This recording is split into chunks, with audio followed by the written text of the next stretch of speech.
नमस्कार दोस्तों, KH media में आपका स्वागत है। नहीं सुलझा नाले का विवाद। वाकया इंदौरा विधानसभा की रप्पड़ पंचायत का है। यहाँ एक नाले के साथ सड़क निर्माण कार्य किया जाना है, परंतु पिछले 3 साल से ये विवाद बढ़ता ही जा रहा है। आपको बता दें कि ये विवाद एक अजीब सा विवाद है, जिसमें एक पक्ष की भूमि नाले के इस पार है और दूसरे पक्ष की भूमि नाले के उस पार है। जब गहराई से जांच की गई तो उसमें ऑन रिकॉर्ड ये पता चला कि विवाद की जड़ क्या है। तो दोस्तों, आपकी जानकारी के लिए बता दें कि जिस जगह पर यह विवाद है वहां नाले की चौड़ाई लगभग 18 मीटर है। अब भू राजस्व विभाग एक तरफ की पैमाइश अच्छी तरह से करके उनको निश्चित जगह बता देता है, परंतु दूसरे पक्ष की तरफ दया दृष्टि रखता है। विवाद की जड़ वहां एक गौ शेड भी है। जो अभी तक की जानकारी है उसमें वह गौ शेड भी आता है, परंतु दूसरा पक्ष पीछे हटने को तैयार नहीं है। अब सही मायनों में गौ शेड किस जगह पर है ये जांच करना भू राजस्व विभाग का कार्य है, परंतु भू राजस्व विभाग भी इस बारे संतोषजनक उत्तर नहीं दे पाया। जब हमने राजस्व विभाग के एक अधिकारी जो कानूनगो पद पर हैं, उनसे जानना चाहा तो उन्होंने बताया कि ये 2 गांव की बाउंड्री का विवाद है। हमें पीडब्ल्यूडी विभाग ने जिस खसरा नंबर की जांच करने वाले निवेदन की थी, हमने वह कर दी है। अब आगे का फैसला नायब तहसीलदार करेंगे। क्या नाम है जी आपका? मेरा नाम मदनलाल है जी। मदनलाल जी, ये जो मसला चला हुआ है ये ठीक हुई पैमाइश है आपके मुताबिक? मेरे हिसाब से ठीक है, ठीक हुई है। मसला जो था, जो कि अभी पता है 2 धड़े हैं इसमें, जो कि सिर्फ अपने अपनी बाउंड्री के लिए बाउंड्री की तलाश कर रहे हैं, लेकिन मसला यहाँ नाले का है। तो नाले की पैमाइश कर दी आपने, संतुष्ट कर दिया? दोनों मालिकों की मलकियत की हदबंदी कर दी गई है। बीच में जो बचेगा वो नाला है। ये जो आपने पॉइंट निकाला था एक परली तरफ से, यहाँ क्रॉस चेक करवा के आपने बता दिया कि ये क्रॉस चेक है। क्या आपने उसके बाद यहाँ से आपने पैमाइश शुरू की थी, जो कि नंबर था मेरे ख्याल में 569, क्या वो क्रॉस चेक करवाया आपने दूसरे धड़े को? नहीं, अपने अपने गांव की अलग अलग सीमाएं, उनको अपनी बाउंड्री का पता है। इन मालिकों को इनकी अपनी बाउंड्री का पता है। 2 गांव हैं, 2 हालात के अलग अलग मालिक हैं, इनको अपनी अपनी हदबंदी का व्यक्तिगत पता होगा। एक मालिक दूसरे गांव की हदबंदी में कोई दखलंदाजी नहीं करता। मसला जो था वो सिर्फ नाले का था, जो पिछले 3 साल से 4 साल से चला हुआ है। सर, हमारे संज्ञान में ये बात नहीं आई। हमें तो एसडीओ साहब ने पीडब्ल्यूडी ने एक एप्लीकेशन मूव की थी कि एक आरडी है 0 से लेकर 900 0/900 आरडी तक डिमार्केशन करनी है।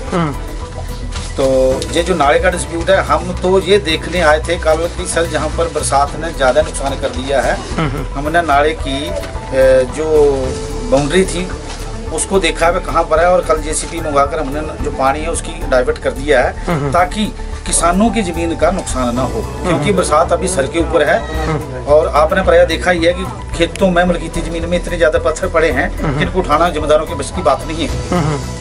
अब रही बात सड़क की, ये तो डिपेंड करता है पीडब्ल्यूडी विभाग के ऊपर कि सड़क कैसे निर्माण करना है और कैसे नहीं करना। लेकिन क्या पीडब्ल्यूडी विभाग को पता है कि ये वो निश्चित जगह है यहाँ पर आपने क्रॉस चेक करवाया? अभी तक जेई एसडीओ साहब ने हमारे से कोई बात नहीं की। अब उनको हम निशान बताएंगे, उसके बाद वो अपना प्रारूप तैयार करेंगे कि क्या हो सकता है। राइट, यही इन्फॉर्मेशन मेरे को चाहिए थी।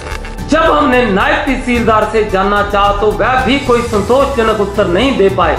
सर, ये जो मामला आया है आज, इस पर आपका क्या कहना है?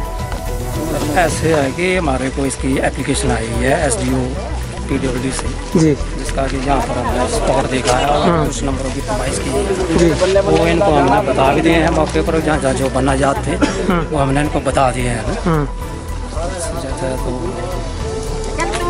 यहाँ पर जो आपने जो पीडब्ल्यूडी के विभाग के अधिकारी आए हैं, उनको किस तरह से ये पैमाइश करके बताया कि आप यहाँ सड़क बना सकते हैं? शजरा लट्ठा है जो पिछले सेटलमेंट का जो बंदोबस्त का जो रिकॉर्ड लेकर आए हैं ना, उसके अनुसार हमने पैमाइश की है।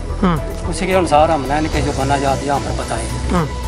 अब कैमरे के सामने जो हम बताएंगे आपको कि यहाँ तक जो है वो ये 5 मीटर आपने निशान दिए हैं, लेकिन ये सारे घटनाक्रम में हम साथ मेरे थे, तो जो पैमाइश बाउंड्री की आपने दी थी, आपके अधिकारियों ने दी थी, वहाँ से लेकर के इस तरफ को अकेला नाला, और नाला ही 18 मीटर है।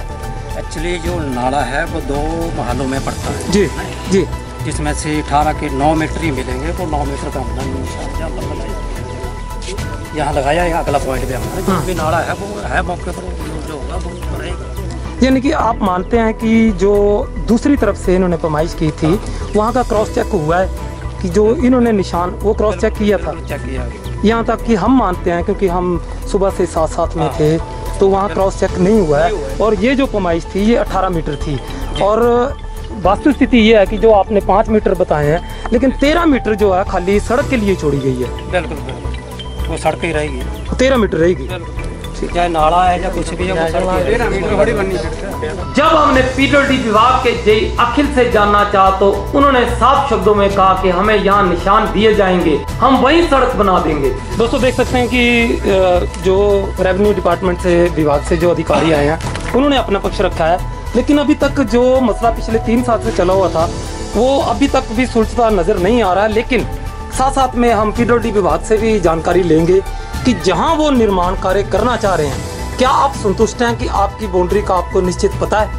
देखो जब निशानदेही हुई है दोनों साइड से, कानगो साहब आए, तहसीलदार साहब आए हैं, दोनों के मैंने पॉइंट देख लिए हैं। अब जैसे भी जो हमारी शामलाट है उसमें हम रोड निकाल देंगे, जो जिसकी मलकीयत है उसको हम छोड़ देंगे। जो भी हमारा शामलाट का एरिया जो गवर्नमेंट लैंड निकली उसमें हम रास्ता बनाएंगे, उसमें रास्ता बनाएंगे। तो यहाँ जो अभी तक ऑन रिकॉर्ड कैमरे के सामने निशानदेही हुई है वो एक पक्ष की क्रॉस चेक करके उनको संतुष्ट किया गया है। क्या आप समझते हैं कि दूसरी तरफ से क्रॉस चेक हुआ है या नहीं? दूसरी तरफ से जो इस साइड वाले लोग हैं जिनकी जमीन है उनको भी बनना दिखा दिया गया है। वो बीच में जो हमारी गवर्नमेंट लैंड बचती है उसमें हम रास्ता निकालेंगे। ये थे अखिल जी जो पीडब्ल्यूडी विभाग से हैं, उनका कहना है कि दूसरी तरफ से भी हमें दिखा दिया गया है, लेकिन ऑन रिकॉर्ड जो ऑन रिकॉर्ड है आप देख सकते हैं कि ये वो नाला है, यहाँ से इन्होंने रेवेन्यू विभाग ने जो पैमाइश शुरू की थी। ये वो एक यहाँ पर 2 गांव आते हैं जिसके की जो रिकॉर्ड हैं वो अलग से हैं। आप देख सकते हैं कि क्रॉस चेक करवा के एक नाले पर ये निशान लगाए गए हैं, लेकिन दूसरे धड़े को संतुष्ट नहीं किया गया है कि यहाँ से जो नाले की पैमाइश थी वो पूरी अभी तक की जानकारी अनुसार नहीं की गई है। इसलिए ये आने वाला समय ही बताएगा कि ये रुख कहाँ जाएगा। जो झगड़ा पिछले 4 साल से चल रहा है वो सुलझता है या उलझता है? दोस्तों ये विवाद एक ऐसा विवाद बन चुका है कि राजस्व विभाग की कार्य प्रणाली पर आशंका होती है कि वह क्या छुपाने की कोशिश कर रहा है। राजस्व विभाग की ऐसी कोई क्या मजबूरी है कि दूसरे पक्ष की निशानदेही करने में आनाकानी कर रहा है, क्योंकि ऑन रिकॉर्ड वहां नाले की चौड़ाई 18 मीटर है, परंतु विभाग वहां कानूनी पाठ पढ़ाने में आमादा है, क्योंकि अभी तक की कार्रवाई से यही निकल रहा है कि राजस्व विभाग कुछ छुपाने की कोशिश कर रहा है। विभाग को चाहिए कि जल्द इसका फैसला करे ताकि आने वाले तूफान से बचा जा सके। दोस्तों इन सब जानकारियों के बाद आपको बता दें कि प्रथम पक्ष जिस पर दबाव डाला जा रहा है कि सरकार जब चाहे आपकी मलकियत भूमि ले सकती है, दोस्तों ये सत्य है कि सरकार ने विकास कार्य करने हो तो वह किसी की भी भूमि ले सकती है, परंतु इस विवाद में सवाल ये उठता है कि वहां अगर 18 मीटर चौड़ाई की सरकारी भूमि पहले से मौजूद हो और उस पर निर्माण कार्य हो सकता हो तो ऐसी क्या मजबूरी है कि किसी की भी भूमि ली जाए। आपको बता दें कि 18 मीटर चौड़ाई की जगह होने के बावजूद प्रथम पक्ष ने कहा कि सड़क निर्माण को हम सारी अपनी मलकियत भूमि दे देंगे। ये सब घटनाक्रम होने के बावजूद भी दूसरा पक्ष मानने को तैयार नहीं हुआ। अब ये विवाद क्या रुख अपनाएगा ये आने वाला समय ही तय करेगा। केएच मीडिया इसकी जानकारी समय समय पर आपको देता रहेगा। धन्यवाद दोस्तों, देखते रहिए केएच मीडिया। हमारे चैनल को लाइक और सब्सक्राइब करना ना भूलें। आपका अपना चैनल केएच मीडिया।